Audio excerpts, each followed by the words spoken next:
Hello friends, आज हम बात करेंगे एक्सरसाइज का आपके बेसल मेटाबॉलिक रेट पर क्या फ़र्क पड़ता है। बेसल मेटाबॉलिक रेट बॉडी का वो एनर्जी होता है जो बॉडी सांस लेने में, सर्कुलेशन में, सेल्स के रिपेयर करने में यूटिलाइज करता है और ये 60 to 70% of total calorie consumption होता है। अक्सर जब हम डाइटिंग करते हैं तो ये बेसल मेटाबॉलिक रेट कम हो जाता है, जिसकी वजह से डाइटिंग सक्सेसफुल नहीं हो पाती, क्योंकि बॉडी ये सारे बेसिक फंक्शन में जो एनर्जी यूज़ करना होता है वो कम कर देता है। आपका लिवर, किडनी, हार्ट में जो एनर्जी यूज़ होता है वो कंपैरेटिवली कम हो जाता है, उसमें बॉडी कंजूसी करने लगता है, जिसकी वजह से आप 500 कैलोरी कट डाउन भी कर लेते हैं और वो 500 कैलोरी बॉडी उधर कंपनसेट कर लेता है। और क्योंकि ये कैलोरीज बहुत ज़्यादा मात्रा में होती है, 60 to 70% मान लीजिए अगर 2000 कैलोरी आप यूज़ कर रहे हैं तो उसमें 1400 कैलोरी लगभग आपकी बीएमआर में जा रही है और सिर्फ 600 कैलोरी एक्स्ट्रा आपकी एक्टिविटीज़ में जा रही है। तो 1400 कैलोरी में अगर बॉडी ने आराम से कंपनसेट किया, आपने 500-600 कैलोरी कटौती की भी और बॉडी ने अपने बेसल मेटाबॉलिक रेट को ही 10-20% कट डाउन कर दिया, तो आपका ज़्यादातर किया हुआ फ़ायदा सब रिवर्स हो जाएगा। तो बेसल मेटाबॉलिक रेट का बढ़ना या उसका मेंटेन रहना ज़रूरी है, जो कि अक्सर एक इम्पॉर्टेंट प्रॉब्लम होता है, जिसकी वजह से अक्सर लोगों की डाइटिंग सक्सेसफुल नहीं हो पाती। इस कॉन्सेप्ट को डिस्कस करेंगे कि एक्सरसाइज आपकी बेसल मेटाबॉलिक रेट को बढ़ाता है क्या, क्योंकि अक्सर जब लोगों का बेसल मेटाबॉलिक रेट कम हो जाता है तो लोग ये बात करते हैं कि बेसल मेटाबॉलिक रेट को बढ़ाने के लिए आप कंपनसेशन में एक्सरसाइज करो।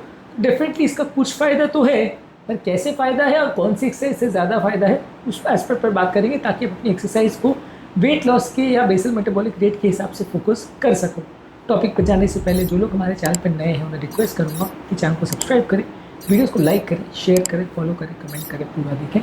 टॉपिक इंपॉर्टेंट है, इसे एंड तक देखिएगा। चलिए शुरू करते हैं।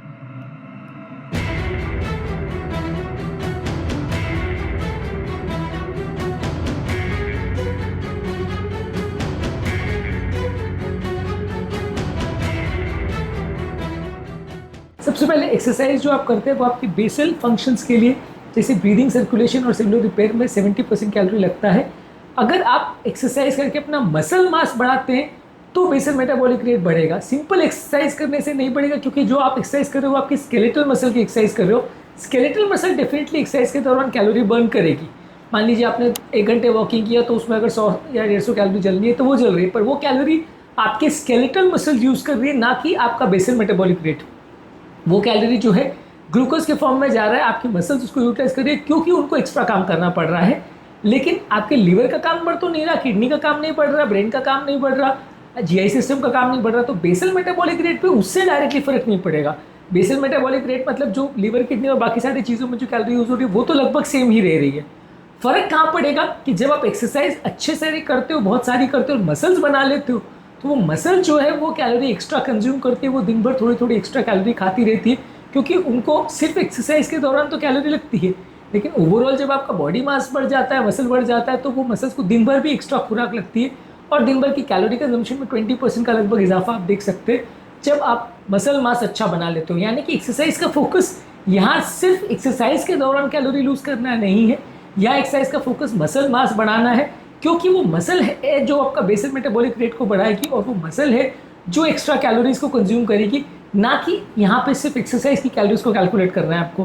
क्योंकि एक्सरसाइज के दौरान तो आपने 2 घंटे भी एक्सरसाइज की, 300 कैलोरी जला, 300 कैलोरी कंजम्पशन बॉडी ने कम कर दिया, तो आपका कुछ भी फायदा नहीं हुआ। आपने कहने को तो 2 घंटे एक्सरसाइज कर ली, लेकिन फ़ायदा कुछ भी नहीं हुआ, क्योंकि आपका कैलोरी कंजम्पशन बॉडी का जितना हुआ उतना बेसल मेटाबॉलिक रेट कम कर लिया बॉडी ने, तो आपका वेट लॉस हुआ ही नहीं।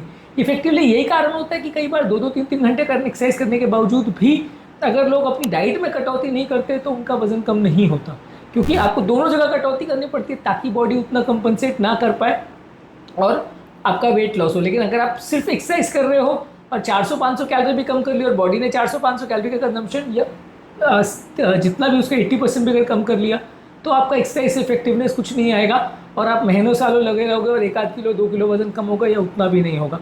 तो यहाँ पे आपका फोकस मसल बढ़ाने का होना चाहिए, यानी रेजिस्टेंस ट्रेनिंग का होना चाहिए। यानी कि सिर्फ एरोबिक एक्टिविटी करने से वेट लॉस उतना नहीं होगा। एरोबिक एक्टिविटी करने के दौरान आपको मसल बिल्डिंग पर भी यानी रेजिस्टेंस ट्रेनिंग पर फोकस करना है, वेट्स उठाने हैं, तो आपको उससे बॉडी बिल्डिंग होगी, उससे आपको बेसल मेटाबॉलिक रेट बढ़ेगा और उससे आपको ज़्यादा वेट लॉस करने में मदद मिलेगी। सिर्फ एरोबिक एक्सरसाइज में तब फायदा होगा जब आप बहुत ज़्यादा देर तक करो और बहुत अग्रेसिव करो और उसमें बहुत ज़्यादा कैलोरी बर्न करो, तो फ़ायदा होगा। अदरवाइज़ आपको रेजिस्टेंस ट्रेनिंग पर भी ज़्यादा फोकस करनी पड़ेगी। ये आपकी मसल की टोन और मसल की मास को बिल्ड करता है, जिससे आपको फ़ायदा होगा। ऑन एन एवरेज अगर आप लगभग आधा किलो अगर बॉडी मास बढ़ाते हैं तो आपकी total calorie consumption 10 calorie per day बढ़ती है।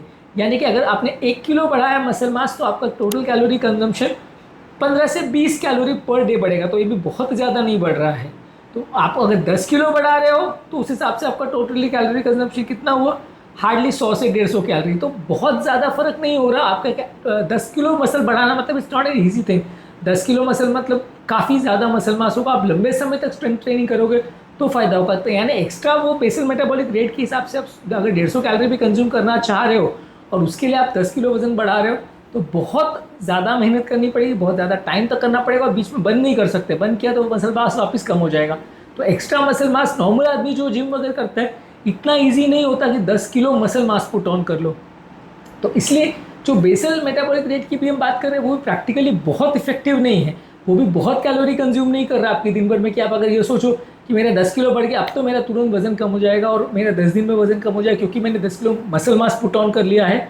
वो पॉसिबल इतना ईजी नहीं है क्योंकि उसमें भी टोटल कैलोरी कंजम्पशन रेस्टिंग में जो बढ़ेगा वो 6 से 10 कैलोरी पर डे बढ़ेगा फॉर हाफ किलो यानी 1 पाउंड के लिए। तो 1 किलो में आप एज्यूम कर लीजिए कि 12 से 20 कैलोरी बढ़ा, 10 किलो में 120 से 200 कैलोरी बढ़ा। तो बहुत ज़्यादा नहीं है, यानी 150 कैलोरीज आप एवरेज मान लीजिए। 10 किलो से ज़्यादा मसल मास पुट ऑन करना बहुत ही ज़्यादा मुश्किल वाला काम है। तो इसलिए ये एस्पेक्ट भी बहुत स्ट्रॉन्ग नहीं है जिसके हिसाब से आप सोचो कि मैं इतने बॉडी बिल्डिंग कर रहा हूँ मेरा वजन क्यों नहीं कम हो रहा। यहाँ पर प्रॉब्लम आती है। सिर्फ एक्सरसाइज से फ़ायदा नहीं होगा, डाइट पर ज़्यादा फोकस। आपने एक समोसा कम खाया तो 250 कैलोरी कम हो गई, लेकिन आपने 10 kilo muscle mass put on किया तो 150 कैलोरी पूरे दिन भर में कंजम्पशन बढ़ा। तो बहुत फ़ायदा नहीं है। आपको 20 किलो वजन पुट ऑन करना पड़ेगा मसल मास के फॉर्म में। सिर्फ मसल की बात कर रहा हूँ या फैट की बात नहीं कर रहा हूँ। 20 किलो पुट ऑन करेगा तो एक समोसा जितनी कैलोरी आपके दिन भर में कंज्यूम होगी। तो उससे अच्छा बेटर बहुत अच्छा यही है कि एक समोसा खाना बंद कर दीजिए। वो बहुत ज़्यादा इफेक्टिव है और वो आपकी कैलोरी को कट डाउन करने में बहुत ज़्यादा मदद करेगा एज़ कम्पेयर टू इतना बॉडी मास बिल्डअप करना। इसके अलावा एक्सरसाइज जो आपके हार्मोनल फंक्शंस को भी इन्फ्लुएंस करते हैं, आपके थायराइड हार्मोन्स को कम करते हैं, इंसुलिन और कोर्टिसोल लेवल्स को रेगुलेट करते हैं, जिससे कि आपकी एनर्जी बहुत बेटर वे में यूटिलाइज होती है, जिससे इफिशिएंटली आपकी थोड़ी बेसल मेटाबॉलिक रेट जो है वो बढ़ जाता है। इसके अलावा आप जब बहुत ज़्यादा फैट लूज करते हो और मसल मास बढ़ाते हो तो आपका थोड़ा बेसल मेटाबॉलिक रेट ओवरऑल भी बढ़ जाता है। एक लीन बॉडी वाले व्यक्ति का बेसल मेटाबॉलिक रेट कंपेरेटिवली एक फैट परसेंटेज जिस व्यक्ति का ज़्यादा हो उससे थोड़ा बेटर रहेगा। इसके अलावा एक पोस्ट एक्सरसाइज बर्निंग फिनोमिना यानी इपॉक फिनोमिना होता है। जब आप बहुत इंटेंस एक्सरसाइज करते हो या स्ट्रेंथ ट्रेनिंग करते हो या हाई इंटेंसिटी इंटरवल ट्रेनिंग करते हो तो ये आपकी एक्सरसाइज के बाद भी कुछ सिग्निफिकेंट एक्स्ट्रा कैलोरीज बर्न करता रहता है रिकवरी पीरियड के दौरान। इसको आफ्टर बर्न फिनोमिना या इपॉक फिनोमिना बोलते हैं, यानी एक्सरसाइज पोस्ट यानी excess post exercise oxygen consumption epoch phenomena बोलते हैं। इससे आपका टेम्परेली आपका बेसल मेटाबॉलिक रेट बूस्ट रहेगा चैलेंजिंग वर्कआउट करने के बाद, थोड़ा बहुत चलने से नहीं होगा। ये चीज़ें जब आप वेट लॉस करते हैं तो आपका बेसल मेटाबॉलिक रेट को प्रिजर्व करने में मदद करता है और रेजिस्टेंस ट्रेनिंग से आपको फायदा होगा। लाइट चलने से या थोड़ा बहुत अगर आपने खाना खाने के बाद टहल लिया तो फ़ायदा नहीं होगा। इसके अलावा ये इफेक्ट जो आएगा बेसल मेटाबॉलिक रेट में वो ओवरनाइट नहीं होगा कि कल आपने चालू की एक्सरसाइज और 10 दिन में फ़ायदा दिखने लग गया, वैसा नहीं होगा।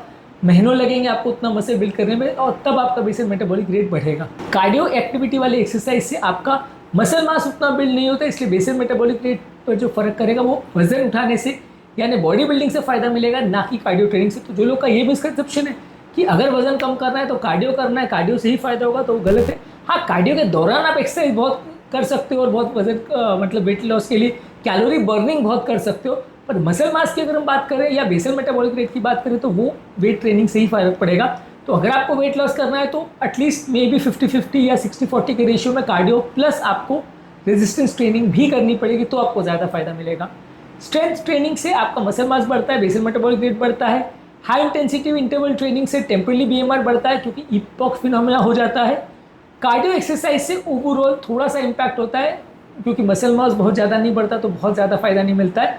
और जब आप एक्सरसाइज बंद कर देते हो तो मसल लॉस हो जाता है, जिससे आपका बीएमआर और हो जाता है और इससे वजन बढ़ता है। तो जो लोग हमेशा कहते हैं कि जिम छोड़ने के बाद लोगों का अक्सर पेट बढ़ जाता है, लोगों का वजन बहुत बढ़ जाता है, वो यही कारण होता है कि जैसे आप जिम बंद करते हो आपका बेसल मेटाबॉलिक रेट जो पहले 2500 कैलोरी था वो 2000 पे आ जाता है। आपका खाना अगर उतना ही है तो सबका पेट निकल आता है और ज़्यादातर लोग की बॉडी बहुत ख़राब हो जाती है। तो ये भी एक इंपॉर्टेंट चीज़ है कि एक्सरसाइज करते रहने वाले व्यक्ति को कंटिन्यू ही करना पड़ेगा। जब कभी भी वो एक्सरसाइज बंद करने की कोशिश करेगा उसको कैलोरी भी कट डाउन करना पड़ेगा, नहीं तो उसका वजन बढ़ जाएगा, उसकी बॉडी आउट ऑफ शेप हो जाएगी और जितना उसने पहले वज़न लॉस किया था, वापस उससे ज़्यादा गेन हो जाएगा। उम्मीद करूँगा कि आज के टॉपिक में कुछ नई बातें जानने को मिली होगी। जो लोग हमारे चैनल पर नए हैं उन्हें रिक्वेस्ट करूँगा कि चैनल को सब्सक्राइब करें, वीडियोज़ को लाइक करें, शेयर करें, फॉलो करें, कमेंट करें।